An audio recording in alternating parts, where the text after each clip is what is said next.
to begin, our synagogue community has, here at Kolami in White Plains, New York, has spent a lot of these past months, as so many others have, trying to learn more about the racism that plagues the United States. We've tried to learn more about its history, how it's manifesting itself today, and how we can change ourselves. But for this Yom Kippur afternoon, we thought it would be important as American Jews to try to deepen our understanding of racism in Israel and Palestine, and knowing that much of what we understand about racism in the United States doesn't necessarily apply to racism in Israel and Palestine.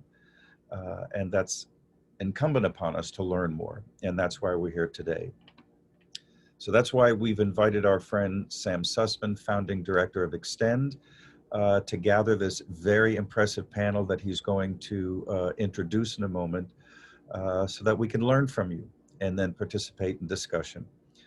So Sam, it's an honor to hand it over to you.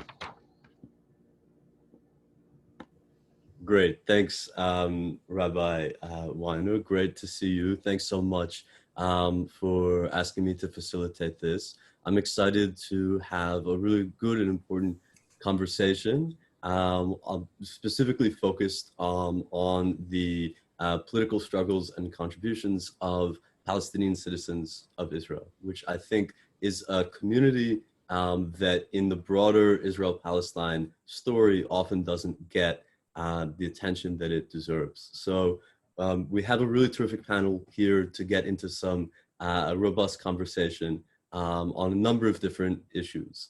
I'll just say quickly about myself so you know who is talking. So my name is Sam. I run an educational organization called Extend, which brings mainly young American Jews to Israel-Palestine to learn from activists, scholars, thinkers on the ground. Of course, in COVID times, we can't do that. So it's a pleasure to be here on Zoom. And thanks to Rabbi Tom for giving me the opportunity to do this work online when we can't do it in person. So first, let me say a few quick words about the two organizations that have joined us here, and then I'm going to introduce our four panelists. We'll get into a conversation. I'm going to ask some questions. We chose to do this in this open format so that it could sort of be more communal. Everyone could ask questions and engage. So we want this to be a conversation. So if you have questions, maybe initially write it in the chat, and that might be a more orderly way to sort of call on different people and have a good conversation. So let me introduce the wonderful organizations and their speakers here today. The Mossawa Center, the Advocacy Center for Palestinian Arab Citizens of Israel, was established in 1999 to promote economic, social, cultural, and political rights of the Palestinian Arab minority in Israel. Mossawa means equality in Arabic. Mossawa works through Knesset advocacy, community organizing, youth engagement, and strengthening Arab civil society. Standing this together defines itself as the grassroots people's movement in Israel. It organizes Jews and Arabs locally and nationally around campaigns for peace, equality, and social justice in order to build power and transform Israeli society. Standing together organizes around interconnectedness between struggles including growing income inequality in Israel, the occupation, attacks on democratic freedoms, and hardships faced by minorities, including Arab Palestinian citizens of Israel, the LGBTQ community, women, and immigrants. So those are the two organizations we're really lucky to have today. Let me introduce our panelists from those organizations. First, we have Sally Abbott. Sally, if you could just give a wave there. Okay, wonderful. Sally is a Palestinian citizen of Israel and an elected member of the national leadership of Standing Together. She earned a BA in economics from Earlham College in Indiana. Sally, thanks so much for joining us, especially we know it's late Israeli time. So thank you so much for being part of this conversation. Thank you for having me.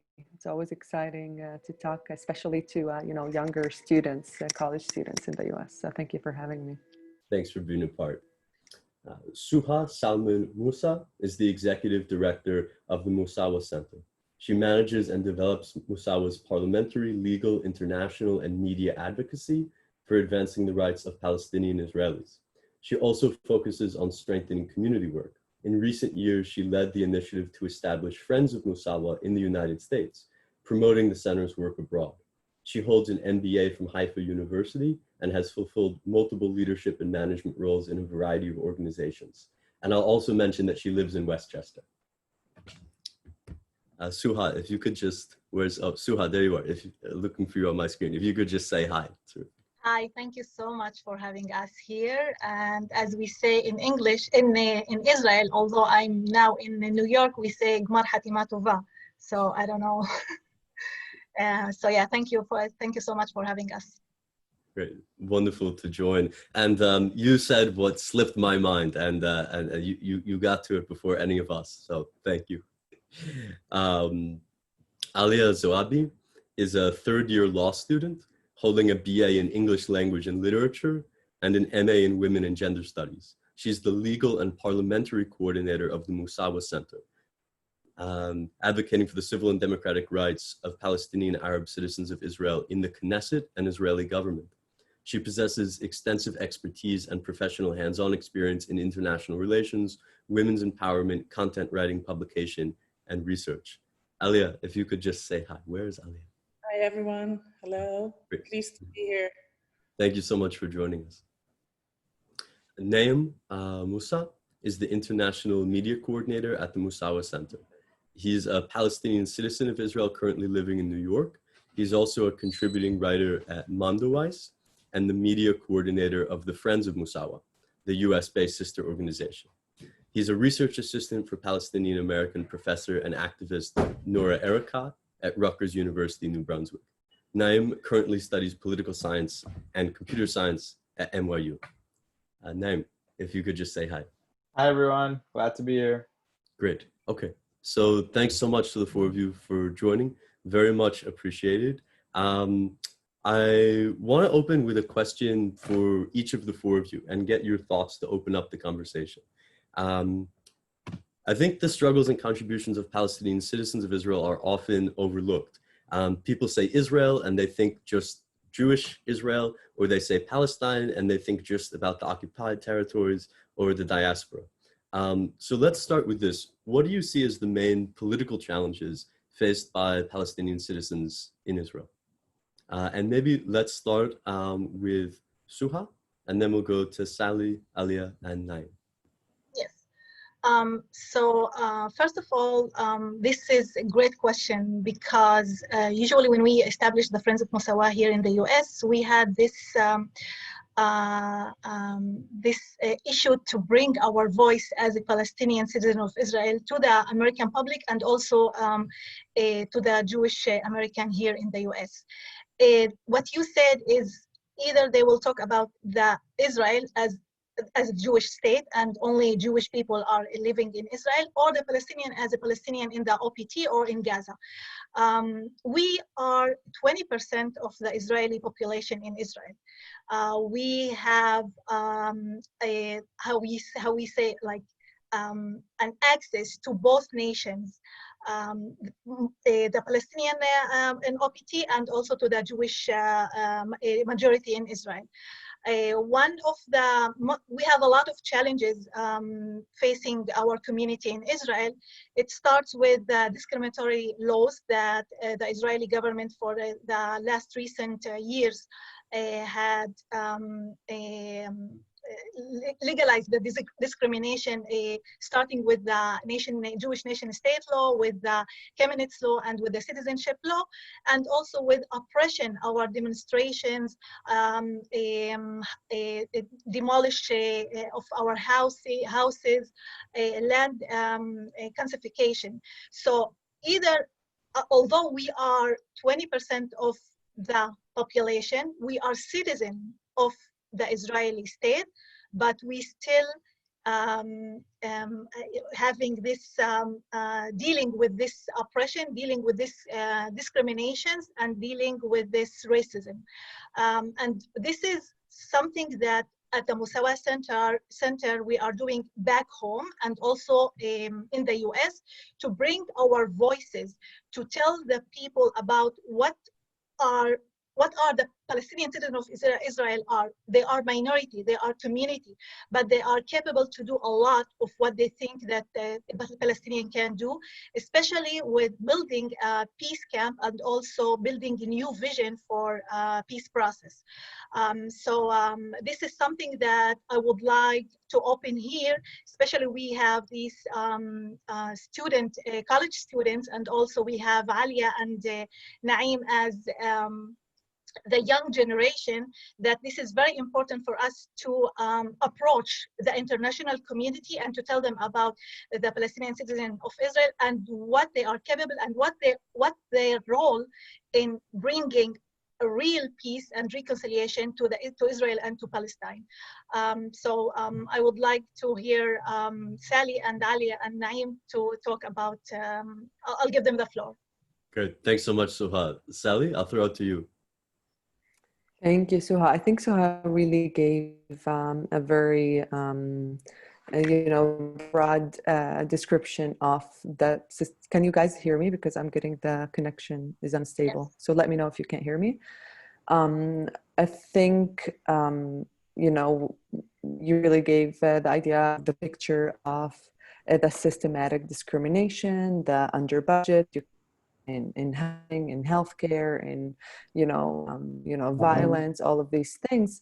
But I really think we also need to talk, especially when you talk about political challenges, you're really talking about our political participation as citizens and as our political representatives, in the Knesset.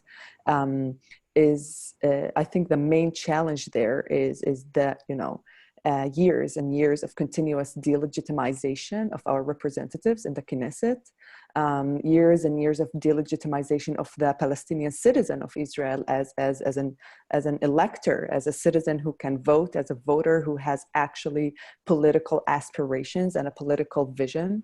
I think one of the things that really represents this lack of representation and this lack of proper political space for Palestinians in Israel is the fact that we're not part of the left or the right camp.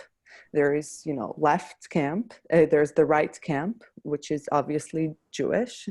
And then you have the left camp that, the classical left camp in Israel, which really doesn't include that many Arabs. You have the Arabs who, historically would create coalitions or would create collaborations with the left camp, but they're not actually part of it.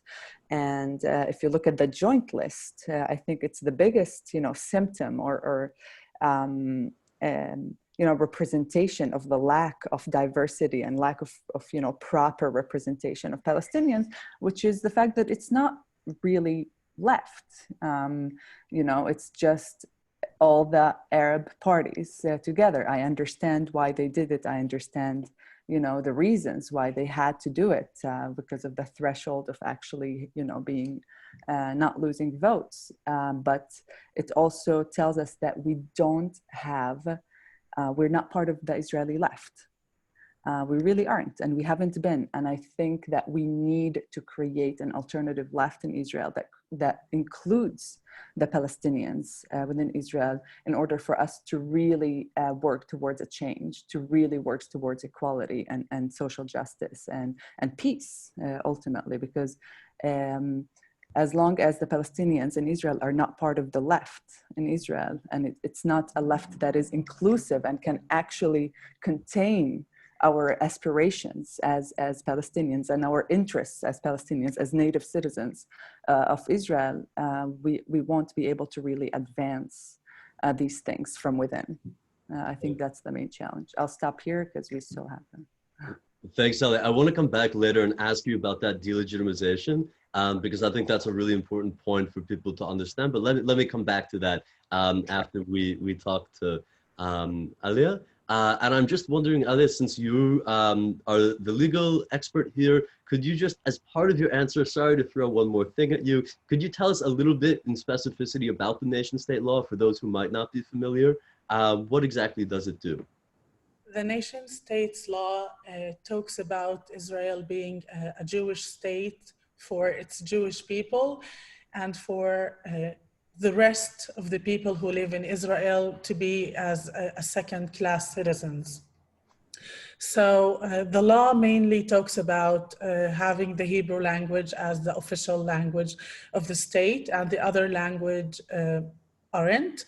So if you go, for example, for a public place and decide you want to use their services, you cannot legally find them in Arabic. So they would be doing you a favor if they have like Arabic documents, legal documents right there. This gives them the legitimacy to do such thing. This is only one example of the consequences of the law.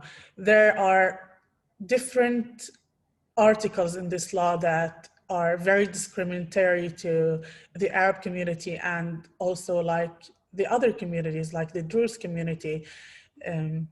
This is in short about the law. If I want to talk about discrimination in different aspects in Israel, there's a lot to say. So I prefer in this session to focus on the educational system and talk about my personal experience as a student and as a researcher in terms of discrimination. Okay, great. So we'll circle back to that. Okay, terrific. Thank you, Alia. Naim, challenges faced by the Palestinian citizen community in Israel. So I'll speak from especially my personal experience as someone who's part of this new generation. So, and I'll speak especially about what I have seen that the Israeli government is trying to do with regards to my generation, because sort of the older generation, no offense, they've already, the Israeli government can't really convince them to, you know, give up on their sort of Palestinian identity. It's a very rigid, very passionate, and very politically conscious generation. My generation, however, again, we're still sort of trying to find ourselves in a sense of this. So one thing I noticed is one of the biggest challenges for Palestinian citizens of Israel is the powers of assimilation that the Israeli government is trying to push forward, sort of these engines of assimilation. And the important thing to understand here is that when you're talking about assimilation, you know, when it comes to assimilation, when the relationship is between an oppressed people and an oppressor, assimilation here doesn't mean acceptance, as in we accept you into our society. Assimilation means here essentially submission.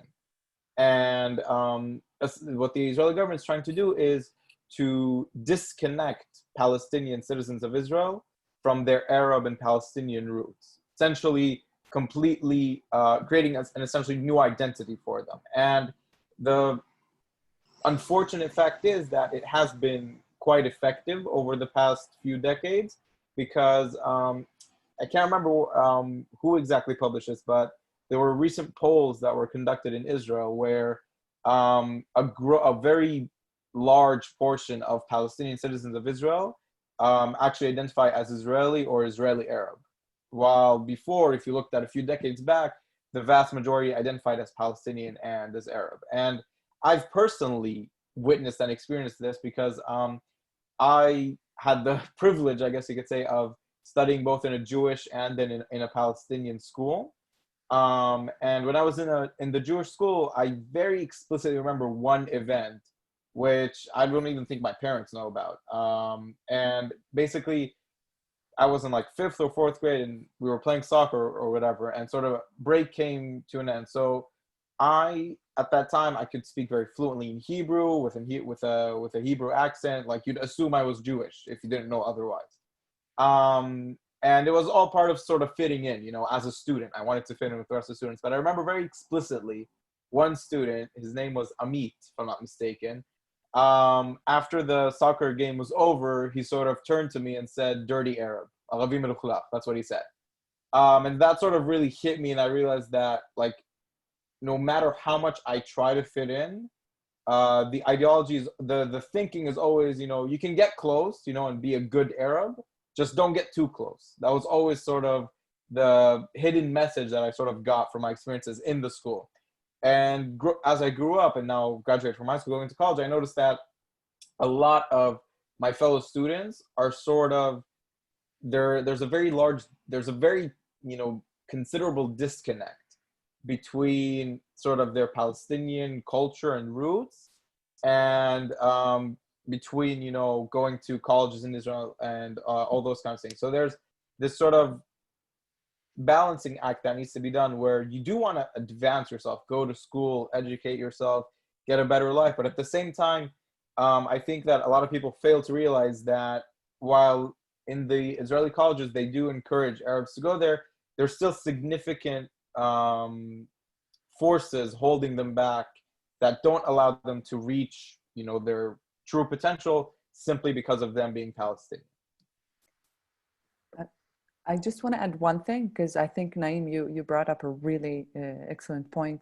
I think two things. We have an erasure of our identity. We really don't have the space to actually mature as Palestinians. And I think that also is combined with the lack of politicization. We are not politicized. We don't know our history. We're also not an active part. As young people, we're not an active part of civil society, of civil participation. We really, and I think that really, that inability to be able to participate politically and be in a civil protest as part of a protest we don't feel like we're part of it. We don't feel like we have the power nor the legitimacy to change things around us. I think that's one of the biggest hurdles that we face. And I think what we need to do is really create a political as well as an educational space, autonomy for us to actually politicize ourselves and actually create our identity as Palestinians and as Israeli citizens. It's a very complex situation, but I think, we never were allowed to create that identity and that space for ourselves. But I think it's happening. It's starting to happen. So we can talk about that later. Sally, I want to ask a follow-up to that, but let me just say to everyone, so we want your questions. If you have questions, put them in the chat here at the bottom, and then we'll call on you and you'll unmute yourself and ask the question. Sally, so I just want to ask, as part of this conversation, Standing Together is such an interesting organization because on the one hand, it's at the forefront of fighting for the rights of Palestinian citizens of Israel. On the other hand, it's a joint Palestinian-Jewish organization that's also fighting for a lot of other justice causes. So let me ask you, how does Standing Together sort of balance that, what you're describing as this politicization of the Palestinian citizen community, while also being part of this larger joint project for justice in the country at large? What does that look like? So Standing Together, I think it started in 2015 out of the understanding or the realization that there is a gap. There is a vacuum of, we have representation, we have a way to act in the Knesset, in the high politics, and then you have civil society. You have, the great organizations and Amutot such as Mossawa, which does an amazing job in advocacy, in research, in actually informing people and educating people and providing the information to change how people really look at things. And we really lacked the space where we can act, where we can do a shared activism towards, shared struggles. We come from a very, holistic view that sees that, the occupation and the struggle towards peace is very extremely connected to the systematic inequality in Israel, economically and otherwise, as well as, the various social injustices here, environmental, gender, even periphery, center, LGBTQ, all of these systematic, inequalities and injustices. And we see really a much bigger picture, holistic view of, it's really much beyond Arab-Jewish partnership. And it's really about, creating unlikely alliances within Israel in order to create the alternative left that I talked about before. So it's really about, realizing that the Haredi community and the Ethiopian community and the Palestinian community in Israel, they all face the same issues such as police brutality, as delegitimization, racism, underfunding in education, in health, in many, many services. And we need to realize these things. And it's much beyond Arab-Jewish partnership, but I think that we really do stand behind it is because we need, as we said before, it's really a historic, group, a native group, 20% of this, of the population here that are, historically and systematically delegitimized, which is why we really put it on the front as our, Arab-Jewish partnership, but it's much beyond that. For me, I came from the US here and I was very, very lost. It was, in the US, I was very active at college. Earlham is a very political campus. I was very active and I came here and I moved to Tel Aviv and I was very lost. And I think, as a socialist, as a feminist, as an environmentalist, and as a Palestinian activist, as a Palestinian woman, it was very, very hard for me to find a political voice within my day-to-day life. And not just because I didn't want to just be the victim the victim or the enemy to the right wing people, or I don't know, the one who needs to be saved for the left. I wanted to be a partner. I wanted to be empowered. And I think in order to do that, we need to create, we need to create that political space where we empower ourselves as Palestinians and as partners. Sam, if I may add, or do you wanna? Yeah, go ahead, Suhad. No, I would like, I'll take like 2 minutes. I would like to add to what Sally is saying about the situation and the political situation. The main problem and the main issue that we are facing as a Palestinian and also as a left, let's say, that in Israel there is an identity voting, meaning that Mizrahi, the Jews that came from Arab countries, are voting to Likud. Russian are voting to Lieberman. Although Ethiopian, for instance, they will vote for the Likud party and for the right-wing parties. Ashkenazis, they will vote for Kahol Lavan, for instance.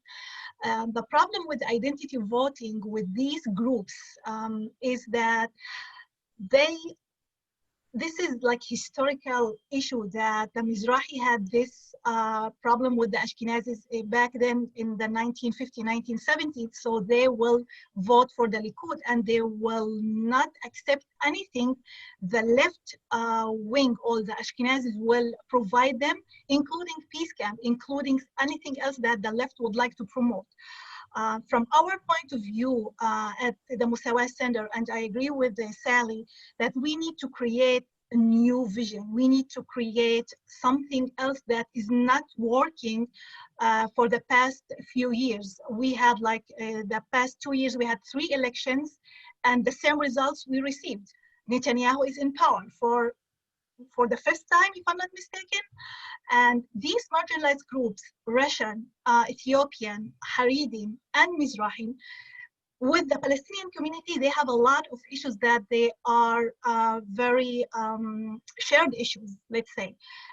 For the Ethiopian, they are suffering from police violence. The same the Palestinian community are suffering. For the Russian, this lack of language, they also suffering from this. For the Mizrahi, the same. One of the Mizrahi groups, by the way, when the nation state law was approved, they appealed to the Supreme Court against the Mizrahi, against the Jewish nation state law, because this is for them that they cannot, if you downgrade the Arabic language, you will downgrade the Mizrahi culture. So some of the groups, they were appealing against the Jewish nation state law. We at the Mossawa Center, we are promoting what we call solidarity, meaning that we would like to approach the Jewish communities, the marginalized communities with shared issues to build solidarity, not only to talk about the vision. We need to start with the basic. We need to start with this, the shared concerns. We have, as I said, this psychological, cultural, linguistic access to the Jewish community and to the Jewish majority, but we also have this access to the Palestinian in the OPT. So saying this and bringing all these groups together, but this would have a lot of years of work, and this should be part of the international solidarity movement in order to change the discourse of where Israel is going. For the meantime, Israeli government is isolating Israel from the Middle East. Netanyahu, with his vision, one-state solution or two-state solution, whatever he would like to do, he's isolating Israel from the Middle East. He is isolating the Jewish nation from, when he had the Arabic language is the language of the Middle East. You cannot ignore that you are part of the Middle East. So in this sense, the solidarity and bringing these groups together, I think this is the beginning of a movement that can bring change in the long run. So that Solidarities project, I think, is so unique and inspiring. If people want to learn more about that, is there a website where they can go? Could you, if there is, could you just put it in the chat for people who want to learn more about the Solidarities project? Yes, sure. We have a website, an English page at the Mossawa Center, and we have all the information there. Sure. Okay, thanks so much. Great. I'll drop it in the chat now. Okay, thank you so much, Naim. Alia, I want to go to you to get your thoughts on these topics, but I also want to ask specifically, Naim and Sally were both talking about historical erasure. And can you tell us a little bit about that in the education system? I mean, if you're a Palestinian citizen of Israel and you're growing up going to public schools, what's your relationship to your own history? How is that taught? What does that look like? And then please take that in any direction you'd like in terms of what we've been discussing. I would like first to add to what Sally said about our identities being demolished. The government uses this small trait that we have as the Arab minority in Israel against us. Take, for example, the issue, the claiming of cultural sensitivity when we talk about crimes under the name of honor killing. The state and the police uses this as a reason not to interfere and stop this phenomena in Israel. So when an Arab woman is being killed, mostly it's because she went to the police before and told them that she's being abused, and the police just ignored this because they don't want to interfere with this cultural situation. So this is one of the examples where the state uses our identity and our communities against us. Something else, if we want to talk about the educational system, we are being taught the symbols of the state, the Jewish symbols of the state that we're not part of, the national anthem that doesn't talk about us and never includes us, and we're being asked to stand and respect this anthem, despite the fact that we're not found there, not even as a minority. So this is one of the examples. If I want to talk about the high school educational system in public schools, the Jewish student gets 40% more hours invested in raising awareness regarding the psychometry exam, which is like the SATs in the United States.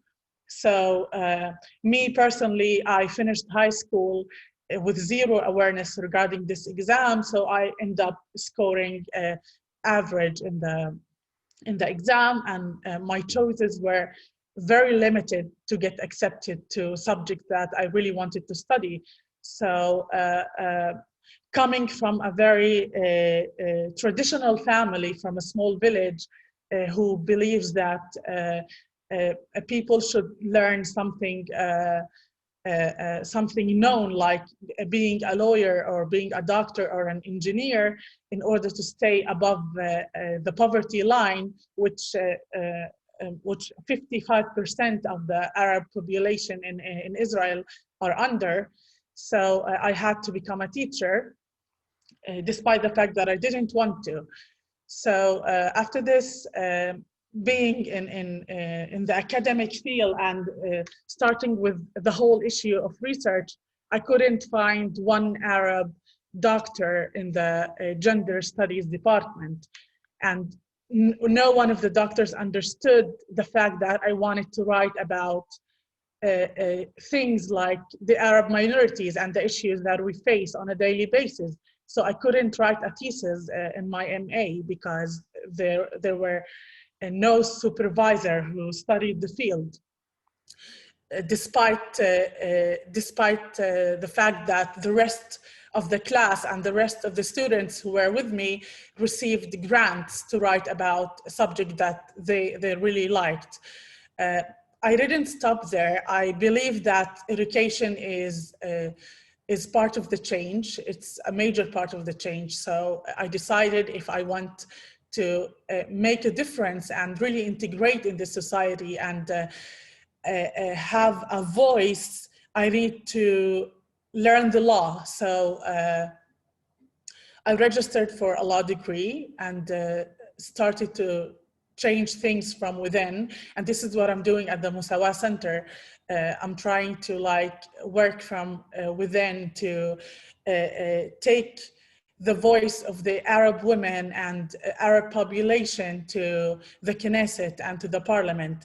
But unfortunately, the tries of the Arab women and the Jewish women to have a common dialect is failing because we don't have the same issues and we don't have the same problems. This is the issue talking about like feminism in general in Israel. What I want to also say that the exams and the terms that the state puts for Arab students makes them decide to study abroad and leave the country. So you would find many students studying in Russia beyond the green board and in Romania, in Moldova. And despite all of these things that I'm saying, the health system in Israel contains an Arab majority. So imagine what the Arab population can do if we have the same opportunities that the Jewish population has in terms of economy and developing the economic system.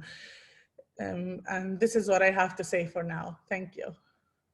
Alia, thank you so much for opening that up for us and giving us such a powerful view.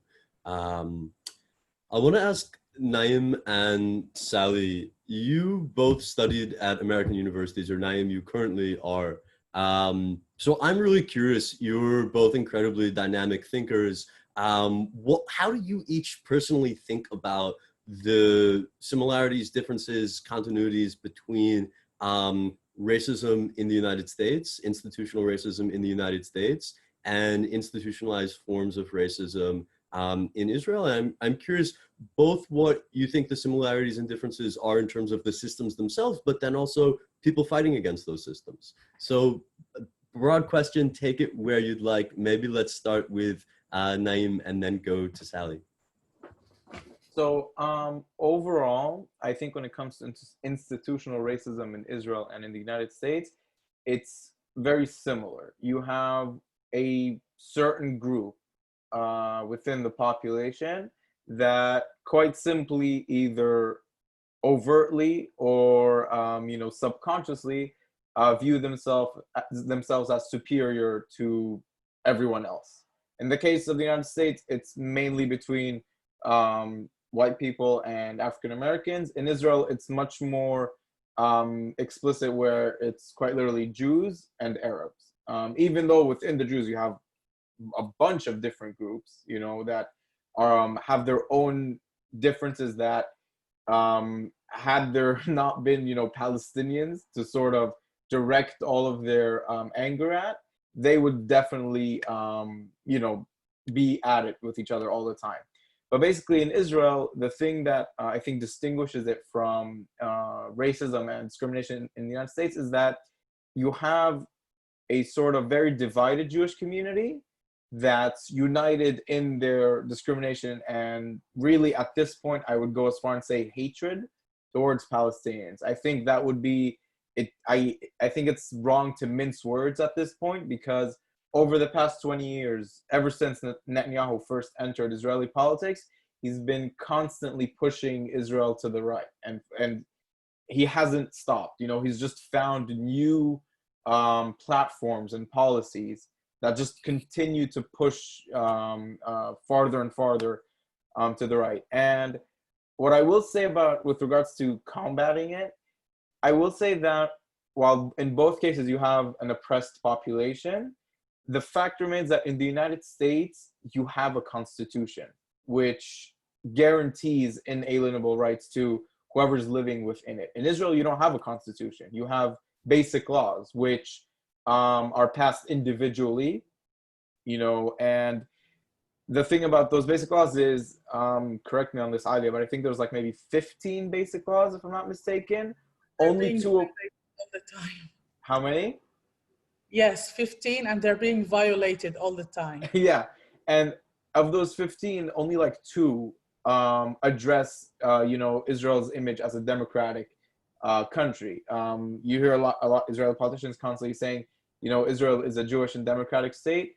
Out of those 15, only a couple actually ensure the democratic part of the country. All the other ones address exclusively the Jewishness of the country. So already, us as Palestinians, legally, we don't have the same resources and the same tools to fight against discrimination as you do in the United States.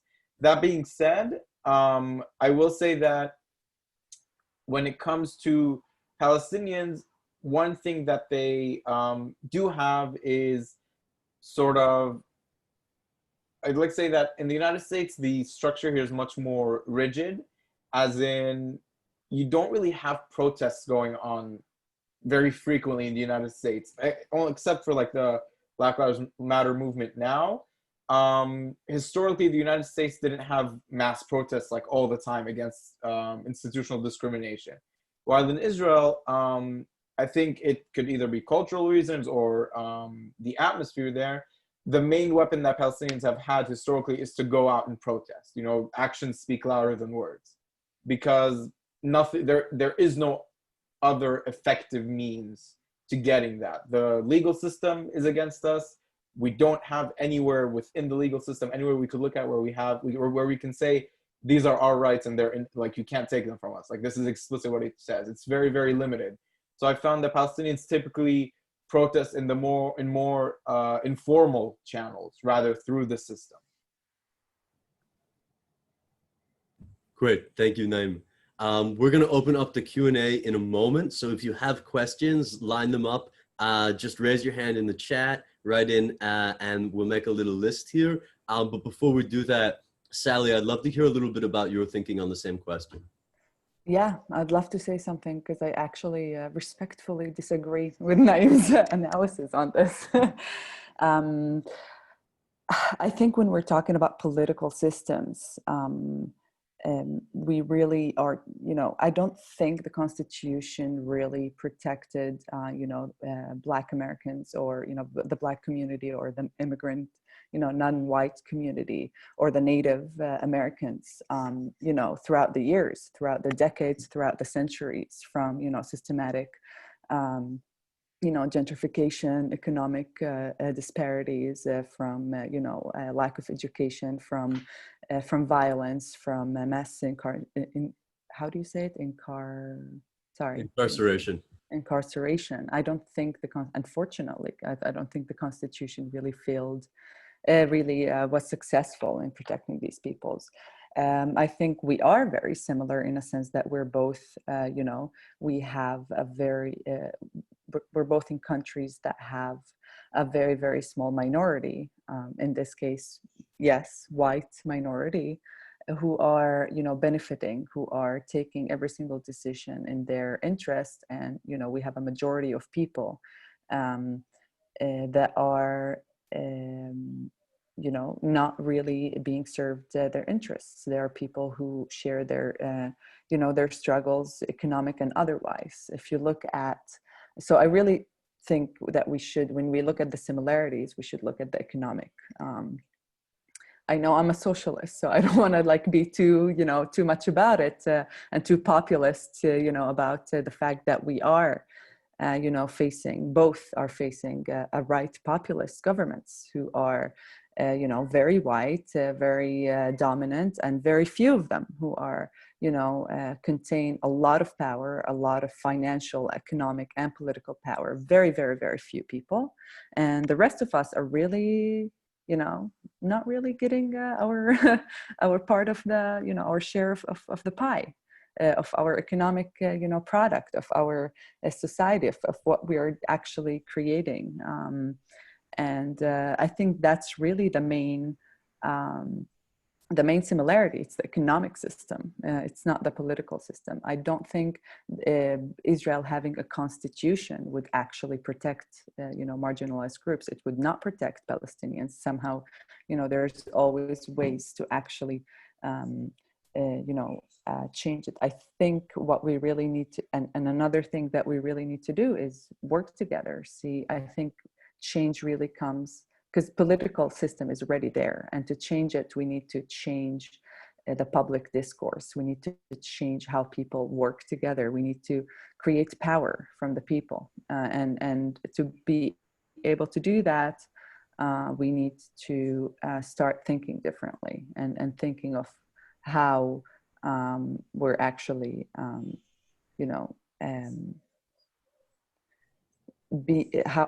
how we are similar and how we are, being discriminated against. I think there's much for us to learn from each other, and I think more than ever we're able to communicate, and we're able to easily, share information and share challenges and share frustrations and share lessons from failures, of organizing and of leading, protests and leading different things. And I think that's the time where we actually can share these lessons and values together. And I think that's a wonderful thing. It just needs it's to important do it more. Protests. It's important to look at how the police treat a minority protest and how they treat a white protest. Oh, For example, 100%. yeah, Oh, 100%.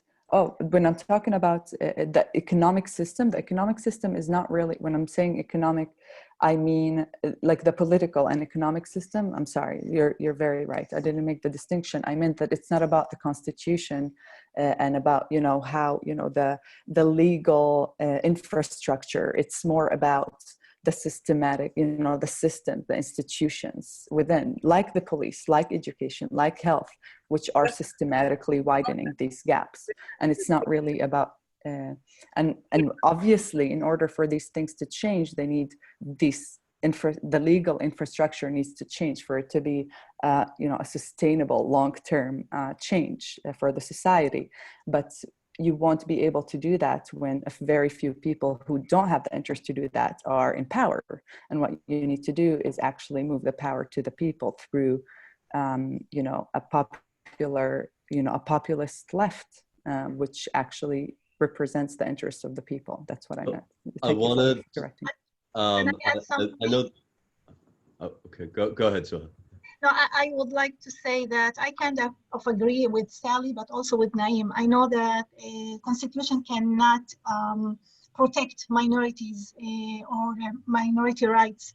But I think, for instance, in Israel, if we didn't have the Jewish nation state law, we could challenge the system.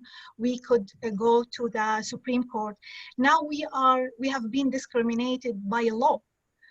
So this is a huge difference when you have a country with constitution and human rights, and with country that, according to the majority with the Knesset, if they are right wing, they can have these discriminations and discriminatory laws.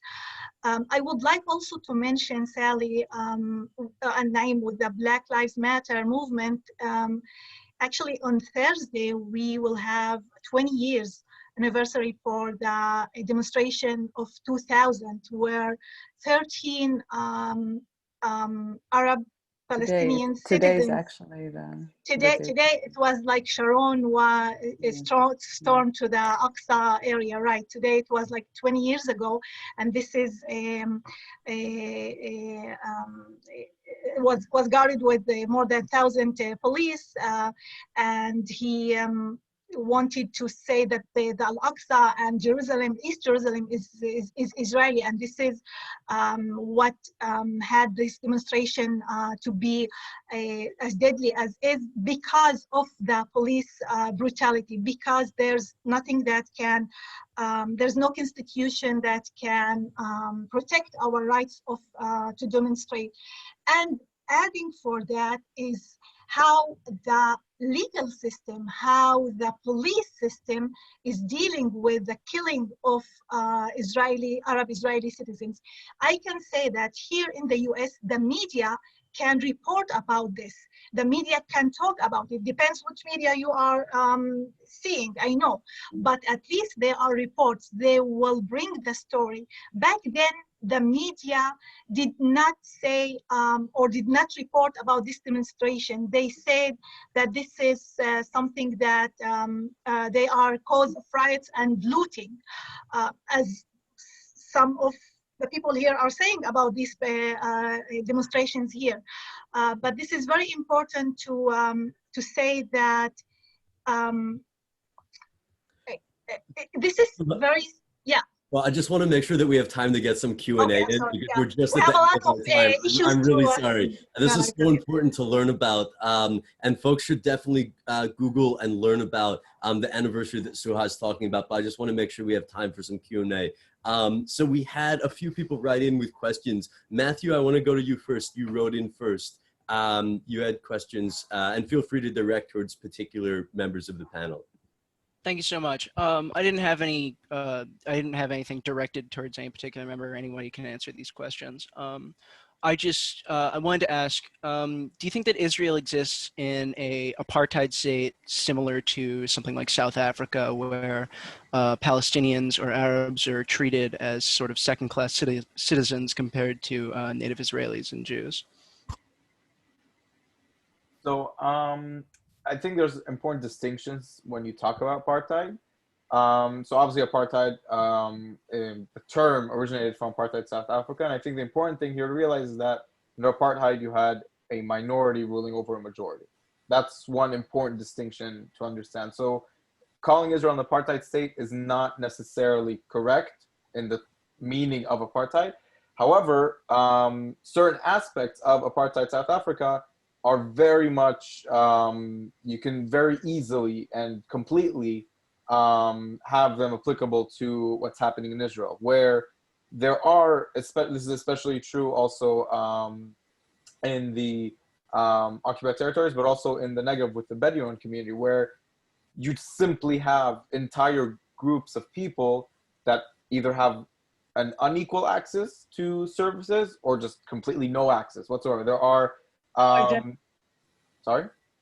No ID. They don't even have IDs. Yeah, so for example, the Bedouins in the Naqab, in the Negev, so there's is it Al-Araqib, correct? So this is a locality there that is not recognized by the government whatsoever. They have no access to any basic needs, hospitals, transportation, all that. They have to go to the nearest city, which is the largest city in the Negev, which is recognized, to get access to those things. But you have tens of thousands of people. Again, these are supposed to be Palestinian citizens of Israel. Okay, I'm not even talking about people in the West Bank or in Gaza. Citizens of Israel who have no access whatsoever to almost anything. They're essentially living on their own in that state.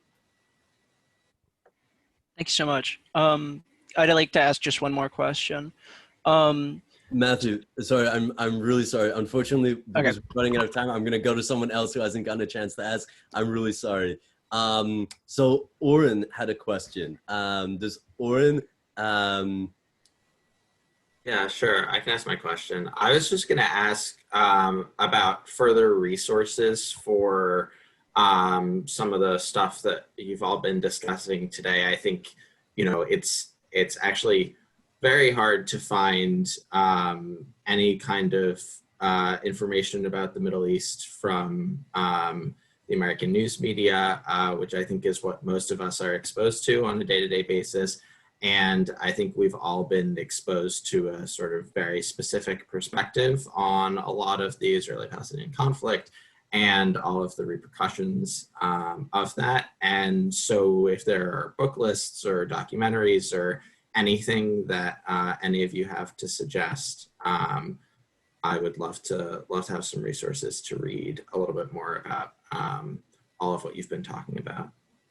If I may say that on our website, you have you can find a lot of written material in English, but also we also have we usually have sent on the MailChimp any articles that we write, concerning any development in Israel, and we can also share it with you. If you would like to send your email address, we also can send it to you, because usually we do have this PR or position paper about the situations and the things that are happening back in Israel. For instance, like because of this is the 20 years of the demonstration, we have this detailed report about what happened and what we think should deal with the upcoming, let's say, situation and development regarding the police brutality and police violence. So we can also share it with you. It's usually we do it in 3 languages: Hebrew, Arabic, and English, and we would love to share this information. This is very important. I just sent in the chat a link to the Mossawa Center's publications. So I don't think we mentioned this, but the Mossawa Center is actually the only organization in Israel that does an analysis of the Israeli state budget with relation to Palestinian citizens of Israel. Comprehensive analysis of what the needs of the communities are compared to what they get. And there's also a bunch of other publications on there about all kinds of topics, from industrial zones to education. And I also sent a link to the Friends of Mossawa website, where you can sign up to the mailing list on there, and you'd get our monthly newsletter where we cover everything that's happened. Good. I've received rabbinical permission to go a few minutes late, so we're gonna keep the conversation going. I just want to add to that another really crucial resource, oftentimes after people go on Extend, they ask, how can I keep up with what's happening from a progressive point of view? And I always recommend reading 972 magazine. It's a really, really important resource. That I was about to suggest that. Yeah. Oh, so do you want to say a word about 972? No. I was just very agreeing with you that it's an amazing alternative, media outlet, very progressive. I think it's one of the, more progressive, informative, and their analysis is really very diverse too. I think they really represent a very diverse area of perspectives and ideas, and I highly recommend it, and it's in English. I wish we had more resources at Standing Together. We do. We have a monthly, bi-monthly newsletter in English. You're welcome to subscribe. But I wish I had more resources. I think Mossawa can offer much more information than us in that regard. We have a few more questions coming in. Try to get to as many as we can. Jackie, do you want to ask your question? Sure. I was curious about how BDS, boycott, divest, sanction, has influenced the lives of Palestinians living in Israel and how they reconcile with that. And yeah, that's a broad question for anybody who would like to answer.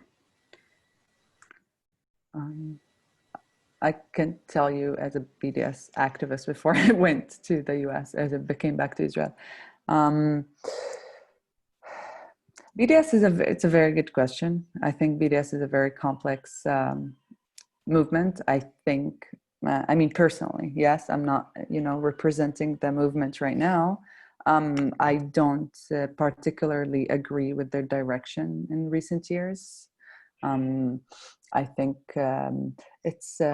it could be anti-Semitic. It could be problematic. I do support and agree with the right of Palestinians in the occupied territories, in Gaza, here in Israel, and in the diaspora, to call for the boycott, divestment, and sanctions of certain bodies that support the occupation.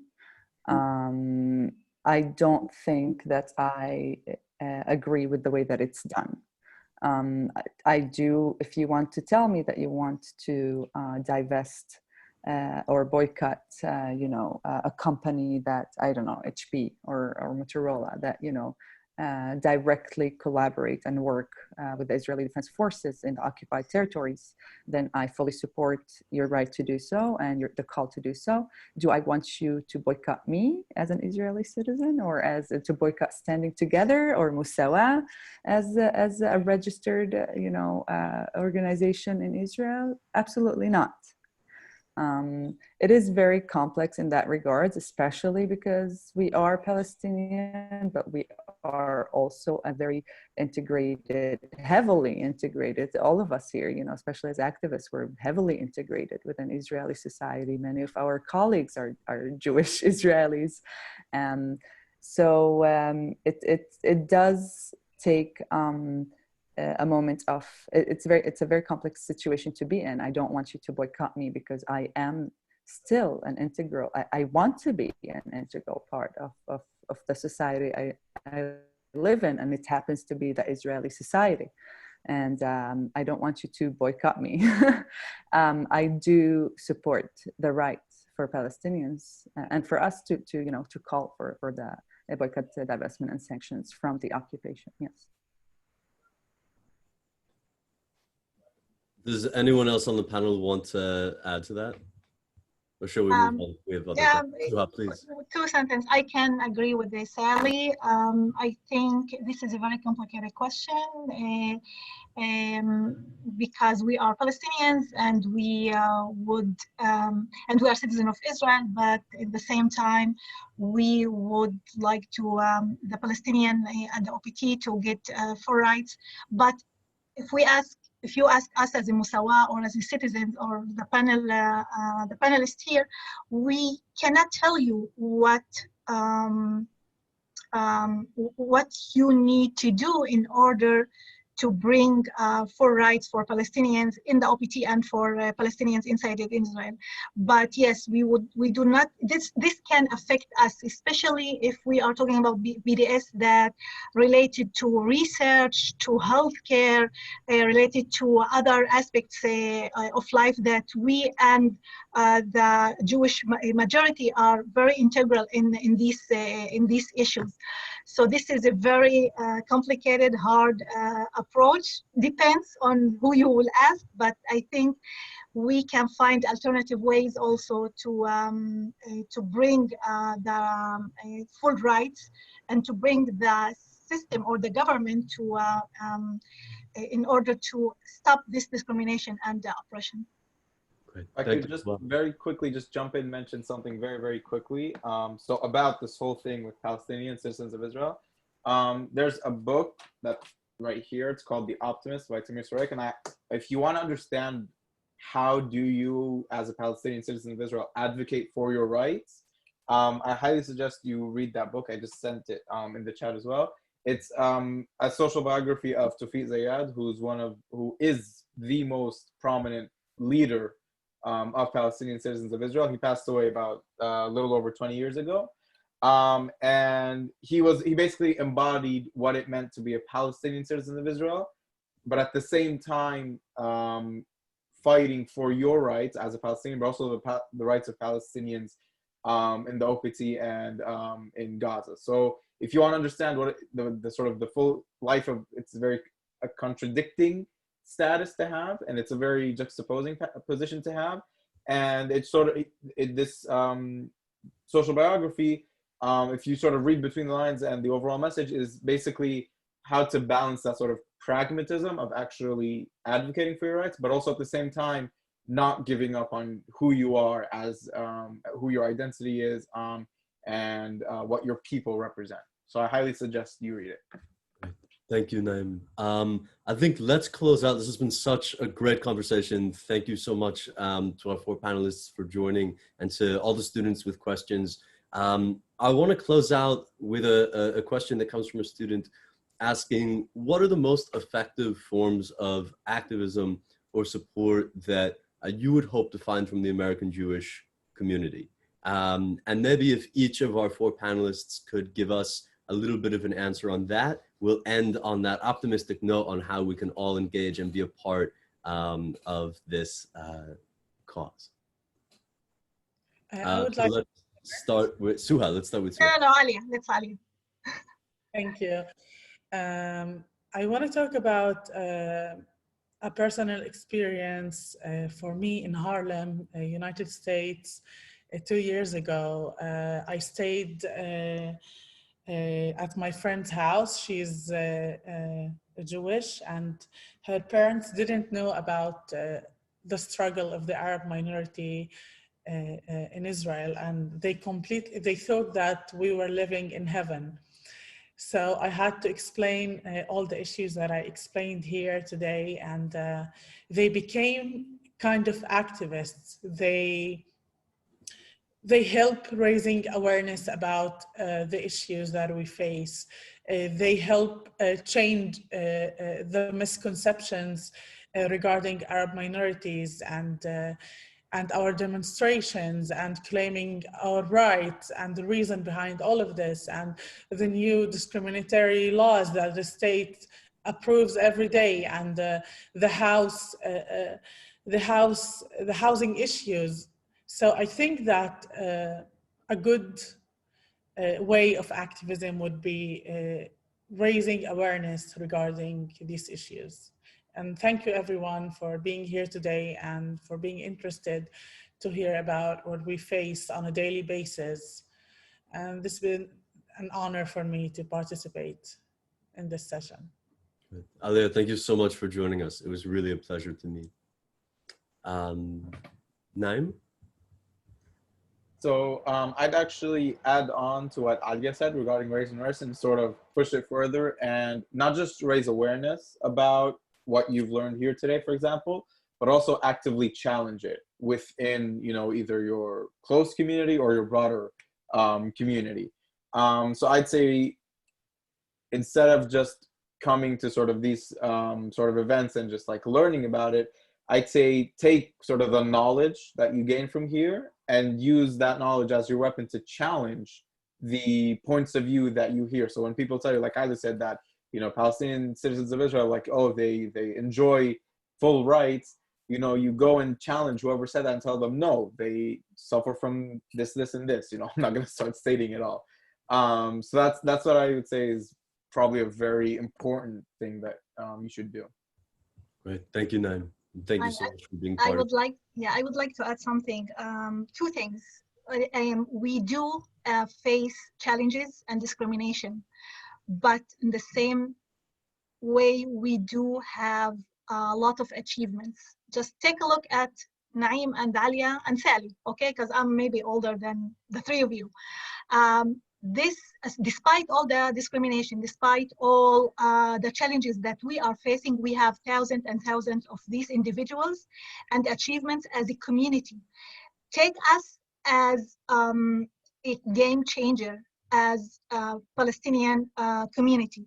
We would like also, as Naeem and Alia said, we would like you to learn more about us. I would like to see more extend students in the Arab community, and not only going to Tel Aviv and Herzliya. I would like them to come to Nazareth, to Kfar Qasim, to everywhere else that Arab minority exist, and to feel and to learn more about us. I would like also to have more proactive and to do something and challenge the knowledge that you would have with the colleges, with universities, also to affect the policymakers. I know that Jewish has this influence in a lot of aspects. So I think that this is very important to take the things that you are learning, not only for yourself, but also to do something with it, to build the solidarity movement. This is very important because I believe that the Palestinian minority can do change, but this is very important if we can do the change with other communities in the Jewish majority, but also in the Jewish American community here in the US. Great. Thank you so much, Suha. Great. Sally, to close us out. Yeah, I think they said it all really, but just to emphasize, I think the very act that you're here and you're asking questions and you're, educating yourself, I think just keep doing that, and just keep challenging the things, and don't take what we said for granted either, or as the absolute truth. Go ahead and ask other Palestinian citizens of Israel what they think and their experiences, because I'm sure it's very different too. Just keep asking and I think you should also, not just Palestinians, also, Jewish, other Jewish communities, marginalized communities in Israel, really educate yourself on what it is and don't take anything, challenge yourself. And once you are challenged, try to challenge others, which Naeem said very accurately. And, these meetings really, really excite me because it's honestly always so nice for me to get to talk about my experience, and like hear other, Palestinian colleagues and people who have their experiences, which are different than mine. And thank you for listening to us. It's very humbling. It's very exciting. And thank you for having us, truly. And Gmar Khatima Tova to all of you. Thank you. So Sally, Naeem, Alia, Suha, thank you so much for making the time to speak with us today. For everyone who joined, if you want to have 5 days full of conversation like this, come on an Extend program. You'll get much deeper into all of these topics, and go to a variety of different communities, and I think really come out a much more empowered citizen and activist. So it's extendprograms.org. And if you're going on a birthright trip, if you're going on a congregational trip and you have time afterwards, join our program. And I think everyone here would have a lot to contribute as well. So I want to thank Rabbi Warner for setting this up, and for bringing this all together. Thanks so much. And we will leave it there. Thank you so much. Thank you. Thank you. Take care. Okay. Take care. Thank you all so much. Thank you.